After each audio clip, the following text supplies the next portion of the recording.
होती थी, अभी भी धर्म से ही मुक्ति होगी और अभी भी हो रही है और आगे भी होगी। अभी कहाँ हो रही? विदेश क्षेत्र में आज भी रत्नागिरी में धर्म के माध्यम से मुक्ति को पा रहे हैं। तो ऐसा यह सार्वकालिक, सार्वभौमिक का मतलब क्या होता है? सार्वभौमिक मतलब कोई भी संप्रदाय हो, हर संप्रदाय वाला जानता है कि क्षमा अपनाने से, वह सरलता रखने से, मान नहीं करने से ही हमारा कल्याण होगा। लेकिन वह मलेरिया रोग जैसे होता है, ये सार्वकालिक और सार्वभौमिक पर्व, महापर्व कहा जाता है। जैसे कि मलेरिया रोग वाला रोगी कब बनता है? वो मच्छर नहीं जानता कि मुझे जेल को काटना चाहिए कि अजेल को काटना चाहिए। जो भी व्यक्ति हो, चाहे जेल हो चाहे अजेल हो, सबको मच्छर काटते हैं और मच्छर काटने पर मलेरिया रोग सबको होता है। और मलेरिया रोग सबको होता है तो मलेरिया रोग को दूर करने के लिए वह औषधि भी कोई अलग अलग नहीं होती, उसकी दवाई भी एक ही होती है। कोई भी डॉक्टर के पास चले जाओ, मलेरिया रोग को दूर करने के लिए वो ही गोली दी जाएगी जिससे मलेरिया रोग दूर होता है। ऐसे ही किसी भी संप्रदाय का कोई भी व्यक्ति हो, यदि वो क्रोध, मान, माया, लोभ में चारों में से जो भी कषाय करेगा तो उसका जन्म जन्म मृत्यु रूपी रोग बढ़ता चला जाएगा। और यदि वह उत्तम क्षमा, माधव, आर्जव, शोच, सत्य, संयम की ओर जाएगा तो वह उसके जीवन में वह मुक्ति का, जन्म जन्म मृत्यु रूपी रोग नष्ट करके अपने जीवन में वो भी मुक्ति को प्राप्त कर लेगा। ऐसा ये 10 लक्षण धर्म जो कि आप लोग बड़ी मुश्किल से साल में 10 दिन समय निकाल करके आते हैं और यह 10 लक्षण धर्म को आप मनाते हैं। जैसे कि आप अपने घर की रोज सफाई करते हो, रोज झाड़ू लगाते हो, पोछा करते हो। ऐसा नहीं होता कि एक दिन झाड़ू निकाली और दूसरे दिन झाड़ू ना निकालो, रोज वह कचरा बाहर करते हो।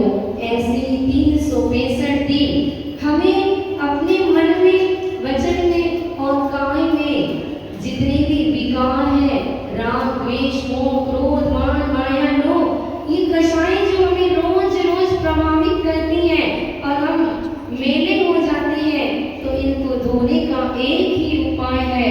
आप 365 दिन पढ़ाई करते हो और पेपर कितने दिन देते हो? 8 दिन, 10 दिन पेपर होते हैं। साल में वार्षिक परीक्षा जो उत्तीर्ण कर लेते हो तो आप दूसरी कक्षा में पहुंच जाते हो। ऐसे ही अपने जीवन में हर बार ये 10 लक्षण धर्म आते हैं। ये एक प्रयोगशाला है। आप उस वर्ष 365 दिन में जो किया, उन 365 दिन में कितना आप क्रोध की ओर गए, कितना क्षमा की ओर गए, ये हमें देखते रहना चाहिए। मैं ज्यादा ना कहकर के आज के विषय पर आती हूँ। पहले दिन क्षमा धर्म आप लोगों से कहता हुआ चला गया। धर्म कहीं आता नहीं है, जाता नहीं है, लेकिन व्यवहार में यही कहने में आता है कि 10 धर्मों में से आज तीसरा धर्म है। धर्म तीसरा नहीं होता। परसों ही मैंने बताया था, धर्म तो एक ही है, लेकिन जैसे हार होता है, हार में मोतियां होती है, मोतियों को जब पिरो दिया जाता है, अगर एक एक मोती अलग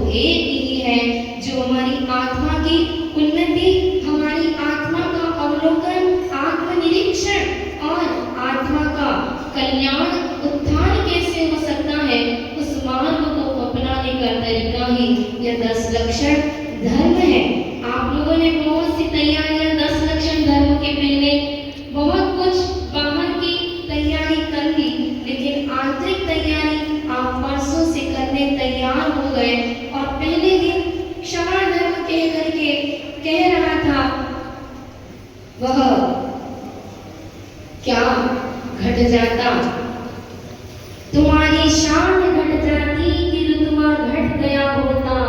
जो गुस्से में कहा तुमने वही हंस के कहा होता। ये पहले दिन कह के चला गया क्षमा धर्म। तुम्हारी शान गुस्सा करने में नहीं है, तुम्हारा रितवा जो मानते कि मेरा बड़ा रितवा है, लेकिन वो रितवा किसमें है? वह शान नहीं घटती है। शान घटती है तो क्रोध करने से घटती है, लेकिन अगर क्षमा भाव रखते हैं, प्रसन्न रहते हैं, तो हमारी वह शान भी बढ़ जाती है। हमारी क्या आत्मा की शान बढ़ जाती है। दूसरा दिन कल आया था, कल भी वो शिक्षा दे करके चला गया। अकड़ घास मुर्दे की पहचान है, झुकता वही है जिसमें की जान है। और बंधुओं, आज तीसरा धर्म है जो कि कहता है रिजर्व भावः आर्जवः, सरलता का भाव आर्जव है। रिजर्व भावः आर्जवः, ये आर्जव धर्म, सरलता का नाम आर्जव धर्म है। आपने कभी देखा हो, सर्प जो होता है वह सड़कों पर आता है या कहीं घूमता फिरता आपको दिखता है तो कभी कैसा चलता है? लहराते हुए चलता है। जैसे कि आज के युवा वर्ग जब गाड़ी चलाते हैं तो गाड़ी चलाने में मजा कम आता है। जब लहरा के चलाते हैं, स्पीड से चलाते हैं, टेढ़े मेढ़े होकर के चलाते हैं। आज व्यक्ति सोचता है कि टेढ़े मेढ़े चलने में ही मेरी शान है, मेरी वह उसी में मेरी बड़वारी होगी। लेकिन वो सर्प जब चलता है तो टेढ़ा मेढ़ा चलता है, लेकिन जब भीतर जाता है, बीज में जब उसको घुसना होता है तो कैसे घुस पाता है? टेढ़ा यदि रहेगा तो बीज में नहीं जा पाएगा। उसको बीज में जाने के लिए क्या करना होता है? बीज में जाने के लिए उसे सीधा होना पड़ता है। सीधा जब तक नहीं होता, वो सर्प जब अपने बीज में नहीं जा पाता है, अपने मकान में नहीं जा पाता है, उसका बीज ही उसका मकान होता है। ऐसे ही हमारा मुक्ति का स्थान ही हमारा निवास स्थान है। उस तक पहुंचने के लिए हमें भी सीधे सीधे ही चलना होगा। मुझसे बहने कह रही थी, माता जी डोंगर गांव के लोग तो बहुत सीधे हैं। वास्तव में यहाँ के श्रावक बहुत सीधे हैं। क्यों सीधे हैं? पहले आप सुनेंगे, 4 प्रकार के लोग होते हैं और अपनी अपनी परीक्षा करना है। सीधे नहीं होंगे तो सीधा बनना है। बाहर से भी कुटिल, भीतर से भी कुटिल। वह बाहर से कुटिल और भीतर से कुटिल कैसा होता है व्यक्ति? बाहर से कुटिल, एक बार क्या हुआ, एक व्यक्ति जिसने अपने जीवन में सबको ठगने का ही काम किया, 2 के 4 करना उसकी आदत में थी। वो हिसाब किताब भी करता था तो कुछ न कुछ बड़ा करके ही लिख देता था। ऐसा करते करते उसकी जिंदगी निकल गई। अंत समय आ गया और अंत समय जब आया तो वो अपने बेटों से कहता है, बेटा ध्यान रखना, मेरा मरण होने वाला है, तुम ऐसा करना, पड़ोस में जो घर है, जब मैं मर जाऊं तो मेरे हाथ पैर काट करके पड़ोस के वाले के घर में डाल देना। यह क्यों? वो ये कहता है कि वो फंस जाएगा तो मुझे आनंद आएगा। मतलब खुद भी कुटिलता से रहता है और सामने वाले को भी कुटिलता के साथ फंसाना चाहता है। यह जीवन कुटिल, बाहर से भी कुटिल और भीतर से भी कुटिल। एक कुम्हार जिसके पास गधा था और एक दूसरा कुम्हार जिसका कि गधा बीमार पड़ गया, तो उस व्यक्ति के पास वह गया, भाई साहब आज के दिन मुझे काम करने के लिए तुम्हारा गधा मिल जाए तो अच्छा रहेगा, आज मेरा गधा बीमार हो गया है। तो व्यक्ति ऊपर से बहुत सरलता से कहता है, भाई मुझे आज पहली बार तुम सहायता कर देता, लेकिन क्या करूं, मेरा गधा वो जंगल में चरने के लिए चला गया है। मैं तुम्हें दे देता, लेकिन मैं नहीं दे पा रहा, क्योंकि वो गधा कहाँ चला गया है, जंगल में चरने चला गया है। ये बात चल ही रही थी और व्यक्ति ने सोचा चलो आज तो कुछ नहीं हो पाएगा। जैसे ही मुड़ा बाहर निकलने को, इतने में गधे की रेंगने की आवाज आ गई। तो वो व्यक्ति वापस उस कुम्हार से कहता है, भाई कैसी बात करते हो, घर में तुम्हारा गधा रेंग रहा है, मतलब घर में ही गधा है और तुम मुझसे कह रहे हो कि गधा नहीं है, जंगल में चलने गया है। तो वो व्यक्ति कहता है, तुम भी गजब के आदमी हो, मेरे ऊपर तो विश्वास नहीं कर रहे और उस गधे पर तुम विश्वास कर रहे। यह आजकल की जिंदगी, व्यक्ति बाहर से भी कुटिल, भीतर से भी कुटिल रहता है। ऐसे जीव का कभी भी कल्याण नहीं हो सकता। पूजन में आज पढ़ोगे आप लोग, कपट न कीजिए कोई, चोरन के पुर ना बसे। आज तक देख लो इतिहास उठाकर, जो भी चोर चोरी करते हैं, डाकू डकैती करते हैं, जो भी चोरी करता है, जो कोई भी किसी को कपट से ठगता है, उसके जीवन में कभी भी उससे फायदा नहीं होता है।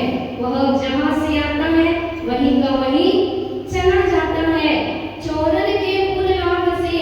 आज तक जितने भी चोर, वह छल से, कपट से, रात के अंधेरे में ताले तोड़ करके चोरी करते हैं, लेकिन फिर भी आज तक किसी भी चोर के वह महल नहीं बन पाए, पूरे यानी नगर नहीं बस पाया।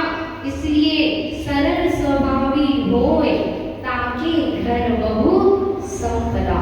संपदा वही जाती है जहाँ पर सरलता होती है, सहजता होती है। पहले प्रकार के व्यक्ति जो बाहर से भी कुटिल होते हैं, भीतर से भी कुटिल होते हैं। डोंगर गांव में, जैन समाज में मुझे तो कोई भी ऐसा व्यक्ति नहीं दिखता। दूसरे प्रकार के वो व्यक्ति होते हैं जो बाहर से तो सरल होते हैं, लेकिन भीतर से कुटिल होते हैं। बाहर से बड़ी सरलता दिखती है, लेकिन भीतर भीतर कुटिलता होती है। उदाहरण के लिए, समझने के लिए, वह बगुला जो होता है, बगुला एक पेड़ पर खड़ा रहता है। सरोवर में राम लक्ष्मण सीता जा रहे थे। सीता कहती है, देखो ना स्वामी, ये बगुला तो देखो कितना ध्यान में एकाग्र होकर के एक पेड़ पर खड़ा होकर के ये कितना अच्छा ध्यान लगा रहा है। ऐसा ध्यान तो मनुष्य भी नहीं लगा पाते। तब वह राम कहते हैं कि यह बगुला ऊपर से दिख रहा है बड़ा सरल, लेकिन इसके भीतर कुटिलता है। यह इसलिए खड़ा है कि जैसे ही कोई मछली इधर से उधर जाएगी, तुरंत ही मैं उसको पकड़ लूंगा। ये बाहर से सरल, भीतर से कुटिल। ऐसे ही कई लोग ऐसे हैं जो ऐसे क्षेत्रों पर जहाँ पर मंच, माला, माइक मिलता है, वहां पर जाकर के बाहर से सरल दिखते हैं, लेकिन भीतर ही भीतर कुटिलता के साथ कहाँ जाकर के क्या कराते हैं पता ही नहीं चलता। कैसे होते हैं ऐसे लोग? मुंह में राम, बगल में छुरी। ये वाले लोग होते हैं बाहर से सरल, भीतर से कुटिलता। गंगा गए गंगादास, जमुना गए जमुनादास। ये है कुटिल नीति इस मन की। और जहाँ देखी तवा परात, वही गुजारी सारी रात। इस प्रकार की कुटिलता को लेकर के व्यक्ति बाहर से सीधा देखता है, दिखता है, और हमारे मन को हमें देखना है। कहीं हम तो उसमें से नहीं आते। मंदिर आते हैं, कोई देखने वाला नहीं होता है, तो फट फट फट स्वाहा स्वाहा किया और चल लिए। लेकिन कोई देखने वाला, कोई बाहर का आ गया तो तुरंत अलर्ट हो गए, अरे लोग क्या कहेंगे, अच्छे से करो पूजा, अच्छे से सामाई करो, अच्छे से ध्यान करो। ऐसा यदि मन में आ जाता है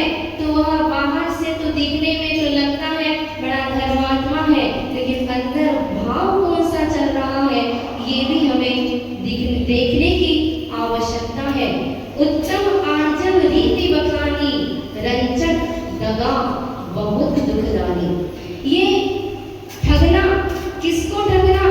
दूसरों को ठगना, दगा यानी दगाबाजी करना, ढोंग का जीवन जी करके हम खुद अपनी आत्मा के साथ धोखा दे रहे हैं। सबसे ज्यादा मायाचारी हम स्वयं अपने साथ कर लेते हैं। हम सोचते कुछ है, करते कुछ है और चाहते कुछ है और पाते कुछ है।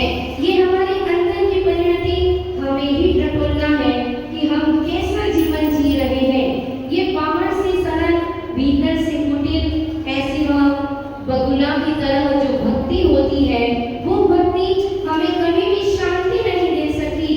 हमारे भीतर कभी भी शांति वह आ नहीं सकती, क्योंकि वो मायाचारी से सहित किया हुआ धर्म भी हमें सरल रास्ता होते हुए भी हमारा रास्ता कुटिल हो जाता है। आप लोगों को याद है जब रावण सीता को पाना चाहता था तो रावण ने क्या किया था? साधु का वेश बना लिया था और मायाचारी के साथ छल करके वह कपट और छल के साथ कहां पहुंच गया? जहां पर राम, लक्ष्मण और सीता रहते थे, वहां उसने विद्याओं के माध्यम से सोने का हिरण घूमता हुआ दिखा दिया। तो वह लक्ष्मण चला गया उस हिरण को, राम चले गए हिरण को, सोने के मृग को वहां पर देखने के लिए और आवाज आई, लक्ष्मण लक्ष्मण लक्ष्मण। तो क्या हुआ? राम भी जाने तैयार हो गए। राम पहले चले गए, लक्ष्मण कहते हैं भाई संकट में है, तो वो लक्ष्मण रेखा खींच करके चला जाता है कि भाभी इसके बाहर मत निकलना। वह साधु का वेश धारण करके रावण पहुंच गया, छल कपट करके उसने क्या कहा? भिक्षाम देहि भिक्षाम देहि। पहले तो बाहर से बोला, जब सीता बाहर नहीं निकली, थोड़ा सा अंदर गया, फिर भी सीता नहीं निकली तो थोड़ा सा और अंदर जाने ही वाला था। लेकिन जैसे ही लक्ष्मण रेखा के ऊपर पैर रखा, वह आग से उसमें निकलने लगी। वो समझ गया अगर मैं इसके अंदर जाऊंगा तो मैं खुद भस्म हो जाऊंगा। तब उसने मायाचारी की कि साधु हूं मैं साधु हूं, मैं अंदर नहीं आ सकता, और तुम सीता, तुम तो बड़ी दयालु हो, करुणालु हो, धर्मात्मा हो, तुम भिक्षा दो मुझे, बाहर आकर के भिक्षा दो। और जैसे ही सीता बाहर आई, क्या हुआ उसका? वह रामायण की रचना, वह रामायण जो आप पढ़ते हैं, सब कुछ उसमें आ गया। ये बाहर से सरल, भीतर से कुटिल होकर के उसने जो कुछ भी किया, आखिर हुआ क्या? वो एक छल, वो एक मायाचारी का, एक बार उसने छल किया, मायाचारी की कपट किया, उसका परिणाम उसको जिंदगी भर भोगना पड़ा और राजपाट भी गया, सभी नाम भी गया, काम भी गया और वह महल भी चला गया। वह हमेशा हमेशा के लिए नरक में भी चला गया। तो ऐसी मायाचारी जो बाहर से सरल दिखता है, भीतर से कुटिल होता है, भूल करके भी हमें नहीं करना है। आज आर्जव धर्म कहता है कि यह आर्जव तो बिल्कुल सीधा होने के लिए कहता है, लेकिन हम बिल्कुल सीधे तो नहीं हो सकते माता जी। क्यों? क्योंकि हमें तो घर में भी रहना है, दुकान पर भी रहना है, हमें तो सबके बीच में व्यवहारिकता भी निभाना है। तो आचार्य भगवंत कहते हैं तीसरी तरह के वो लोग होते हैं जो बाहर से तो दिखते हैं कठोर, कुटिलता जैसी दिखती है, लेकिन भीतर से सरल होते हैं। जैसे कि वह श्रीफल जो होता है, पेड़ से जब आप श्रीफल तोड़ करके लाते हो, वह श्रीफल बाहर से कैसा होता है? बाहर से दिखने में कठोर होता है, लेकिन भीतर उसके मुलायम मुलायम, सॉफ्ट सॉफ्ट वह मलाई रहती है। ऐसे ही व्यक्ति का जीवन, हर एक व्यक्ति का जीवन, माता पिता जब रहते हैं तो बच्चों को समय समय पर डांटना भी पड़ता है, थोड़ा सा कठोर भी होना पड़ता है, कुटिलता भी अपनाना पड़ती है। लेकिन ऐसी कुटिलता जो भीतर से सरलता है कि उसका हित चाहते हैं,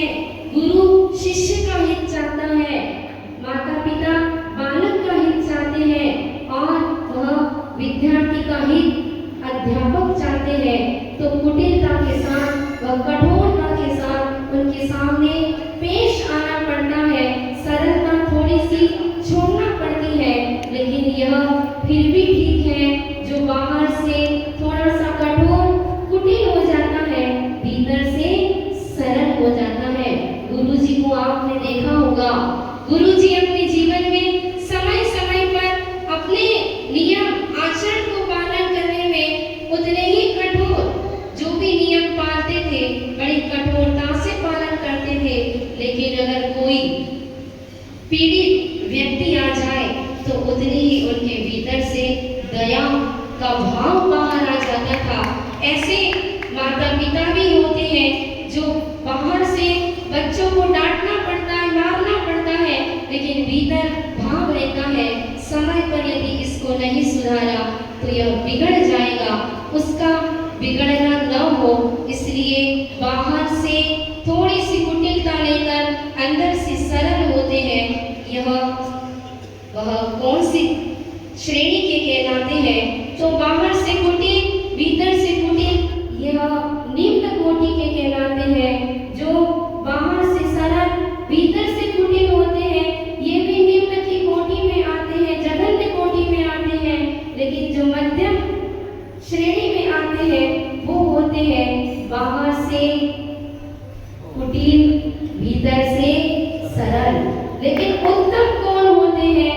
जो बाहर से भी सरल होते हैं और भीतर से भी सरल होते हैं। आज आप पढ़ेंगे पूजन में, मन में हो यसो वचन उचरिए, वचन हो यसो तन सो करिए, करिए सरल तियो जोग अपनी, देख निर्मल आरसी मुख करे, जैसा लखे तैसा कपट प्रीति अगारसी। आज आप पूजन में पढ़ेंगे, ताली बजा बजा के भी पढ़ेंगे, लेकिन हमें अपने मन में सोचना है कि मन में हो सो वचन उचरिए। वो कुंभकार की तरह नहीं करना है कि भीतर गधा था फिर भी बाहर उसने क्या कह दिया, गधा नहीं है। मन में हो सो वचन उचरिए।